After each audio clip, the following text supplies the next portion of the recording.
What if the man sent to save you is not the one you were meant to trust, and the man you were meant to marry is the one who wanted you dead? The stagecoach rattled across the New Mexico desert like a wounded beast, its wheels slipping over sand and rock as the harsh heat pressed down from above.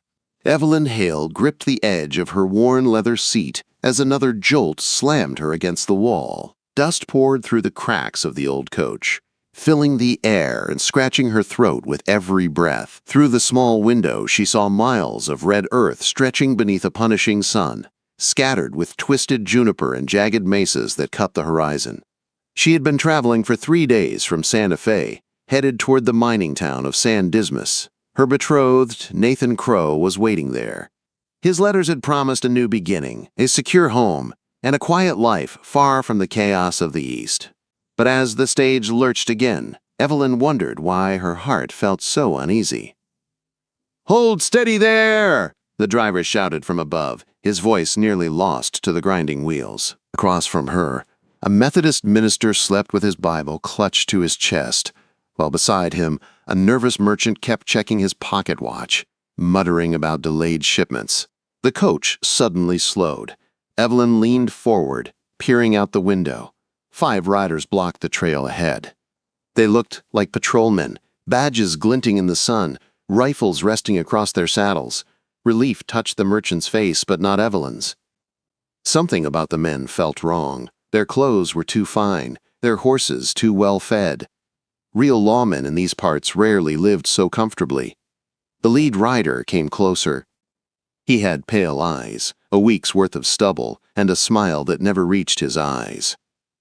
"Afternoon, folks," he said. "Name's Deputy Garrett. Need to check your papers." The minister frowned. "Since when do mining towns require papers?" Garrett's smile tightened. "Since Mr. Silas Avery took over as chairman. He likes things orderly." Evelyn handed over her letters, including Nathan's proposal and her confirmation for a teaching position. Garrett read them slowly, too slowly. His gaze lingered on her face longer than it should. "Miss Evelyn Hale from St. Louis," he said. "Come to marry Mr. Nathan Crow. He's a lucky man." He handed the letters back, his fingers brushing hers on purpose. Evelyn didn't flinch. "I'm capable of adapting to any place, Deputy." The minister's papers passed without trouble, but when the merchant handed over his documents, Garrett's expression shifted. "Says you're delivering supplies to Mexican farmers," he said. "Not anymore, you're not." He tore the papers in half. "They're squatters." "Avery bought that land." "They've lived there for generations," the merchant protested. The sound of rifles cocking ended the argument. "Turn the coach around," Garrett ordered. "Those 2 men are heading back to Santa Fe." "You can't do this!" The minister stood, outraged. A gunshot cracked through the air. The minister stumbled, clutching his shoulder as blood soaked his shirt. Evelyn screamed. "That's your warning," Garrett said calmly. "Driver, turn around." But the driver panicked. He whipped the horses, sending the stagecoach lunging forward. More shots rang out. The merchant hit the floor, praying. Evelyn tore off her shawl, pressing it against the minister's wound. The chase ended quickly. A bullet shattered the rear wheel. The coach flipped, slammed against a boulder, and everything went silent. Evelyn woke to blistering heat and a mouth full of dust.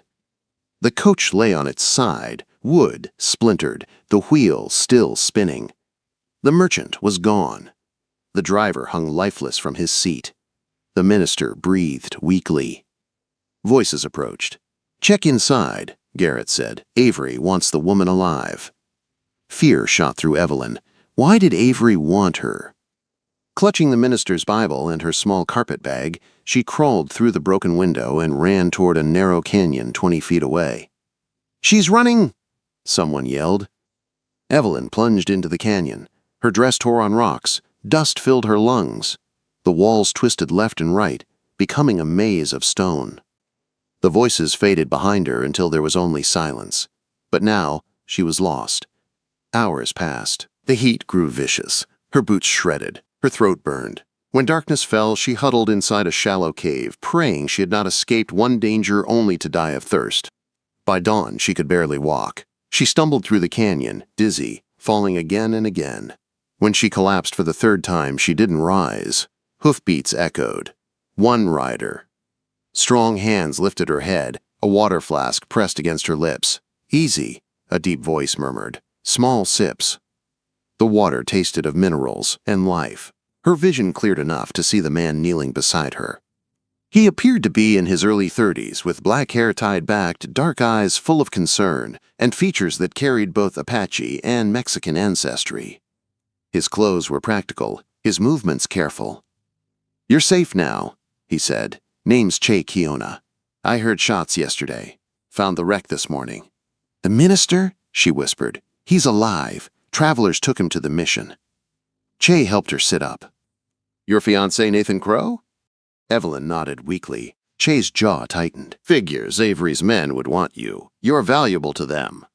"Why?" "There's only one reason a man like Avery wants anything," Che said quietly. "Control." He lifted her onto his horse and climbed behind her, steady and warm, a silent shield against the wilderness. As they rode through the twisting canyon, Evelyn realized something she had never felt before. Her life now depended on a stranger who might be her only truth in a land full of lies. What if the man you trusted with your heart turned out to be the one who needed your silence more than your love? Che guided his paint Mustang across the open plain as the canyons widened into a golden stretch of desert. The morning sun burned through the last traces of dawn, warming Evelyn's chilled skin. Every step of the horse reminded her how close she had come to death, but Che's steady presence behind her kept her upright. When San Dismas finally appeared in the distance, it looked nothing like the peaceful frontier town she had imagined. Smoke drifted from chimneys, dust clouds rolled across Main Street, and unfinished buildings leaned at odd angles. The biggest structure was a hotel with Avery House painted in bold letters. Its porch swarmed with rough-looking men whose eyes watched everything. "I'll take you only to the edge of town," Che said quietly. "If Avery's men see us together, it may put you in more danger." "Why help me at all?" Evelyn asked. He didn't answer right away. Instead, he helped her down from the saddle, his hands gentle but firm on her waist. "Maybe because I'm tired of finding bodies in the desert," he said. "Or maybe because you ran, instead of surrendering. That takes courage." He paused, his dark eyes searching her face. "Be careful who you trust in that town, Miss Hale. Even ink can lie in this heat." Before she could ask more, he turned his horse and rode back into the wilderness, leaving dust swirling where he had been. Evelyn squared her shoulders and walked into San Dismas. The town turned to stare. Whispers followed her up the street as she made her way to the railroad office. When she stepped inside, Nathan Crow looked up from his blueprints. His handsome face flashed with surprise. Then relief. Then something she couldn't name. "Evelyn," he said, rushing to her. "Thank God. The stage was due yesterday. What happened?" She told him everything, except for Che. Something inside her warned that this was not the man she could trust with that truth. Nathan listened, jaw tightening, eyes darting toward the door as if afraid someone might overhear. "Deputy Garrett will pay for this," he muttered. "I'll speak to Avery at once." "Before that," Evelyn said carefully, "may I see the letter you wrote? The proposal." Nathan frowned. "You still doubt me?" "I nearly died," she said. "I want to see it again." He opened a drawer and handed it over. Evelyn moved to the window, holding the paper up to the light. The seal had been pressed twice, covering older wax. The signature was just slightly different from the way he had signed his name moments earlier. Her stomach tightened. Nathan stepped beside her. "Is something wrong?" "No," she lied softly. "Just tired." He stepped closer, lowering his voice. "We should marry quickly, Saturday. Your reputation." "I was nearly murdered," she whispered. "Reputation seems a small concern." He didn't like that response. She saw it in his eyes. That night, alone in a small room at Mrs. Brennan's boarding house, Evelyn stared at the forged letter again. Something was terribly wrong. Nathan's proposal, Garrett's attack, Avery's sudden interest, none of it made sense. Not until she remembered Che's warning. Ink can lie. 3 days later, the truth began to surface. She walked alongside Nathan through town when the gossip reached her ears. 2 women whispered near the flour barrels at the general store. "I saw her riding with that half-breed scout," one said. "Practically in his lap," the other whispered. "Shameless." And Mr. Crow still wants her? Foolish man. Evelyn felt heat rise in her face. Nathan's grip tightened around her arm. "We will address your reputation later," he said sharply. But he never got the chance, because the store bell chimed and Silas Avery walked in. He was smaller than she imagined, neat, polished, vicious in the eyes. Garrett followed him, a yellow bruise blooming around his jaw. "Miss Hale," Avery said smoothly, "I must apologize for your unfortunate welcome." Evelyn's voice was ice. "You shot a minister." Avery smiled. "Regrettable, but frontier justice demands quick action." Then he tilted his head, studying her too closely. "I understand your father was Samuel Hale, printer of abolitionist pamphlets. A brave man, a dangerous one." Evelyn stiffened.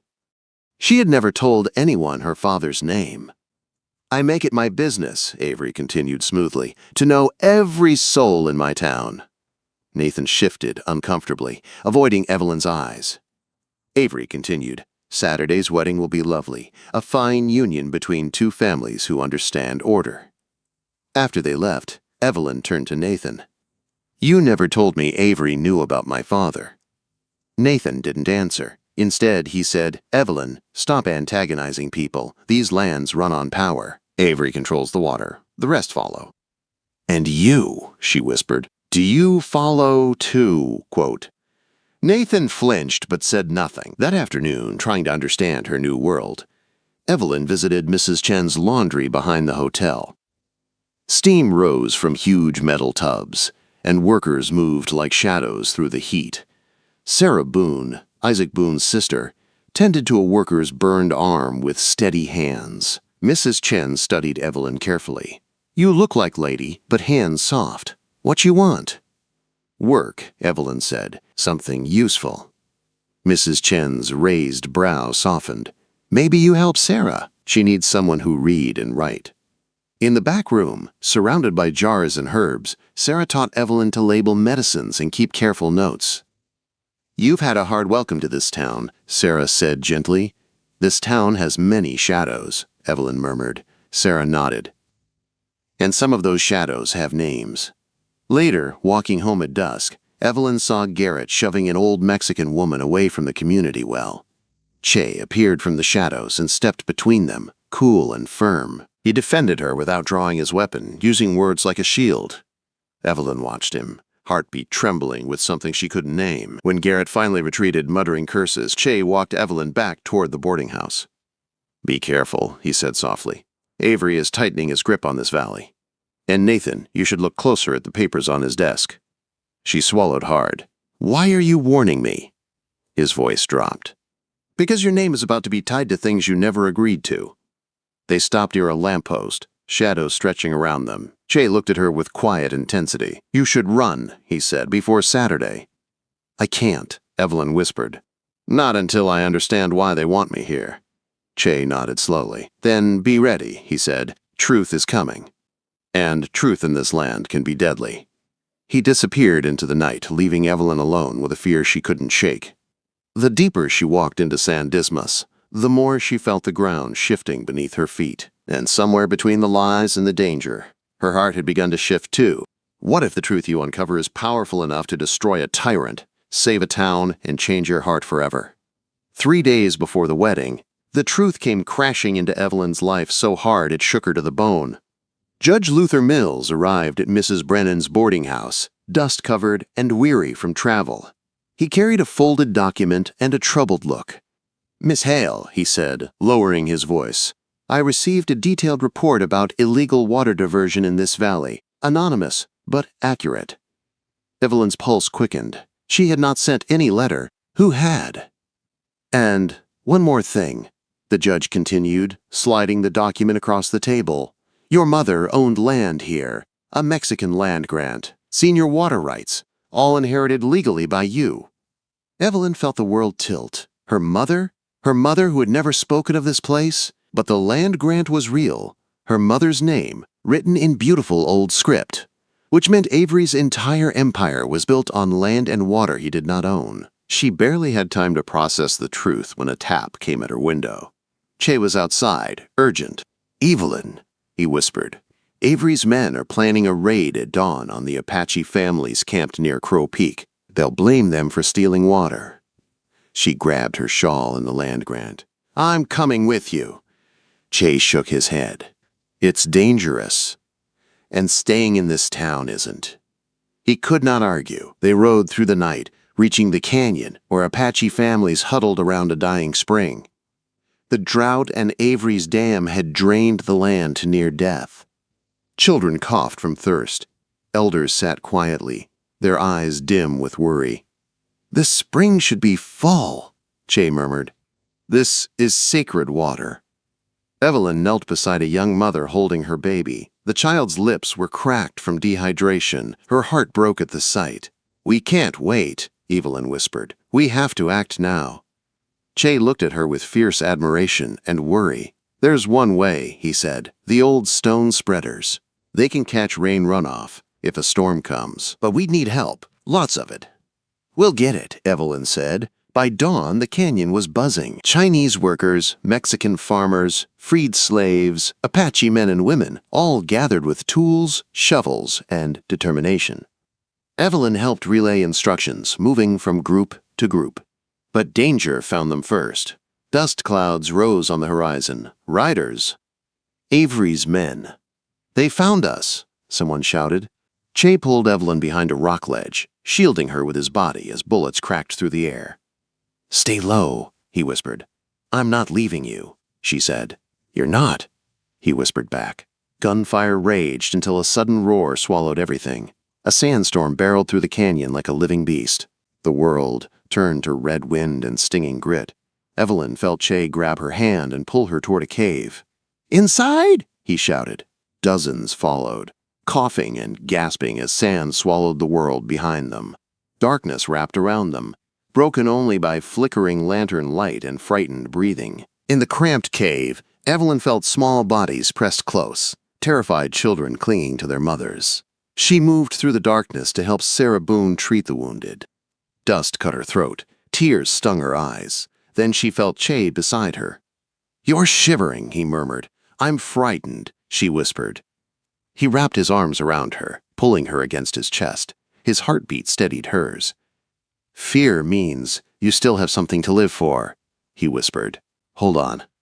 Their foreheads touched, shadows dancing between them. Che, she whispered, I need you to know if we live through this, I won't go back to who I was. His breath shook.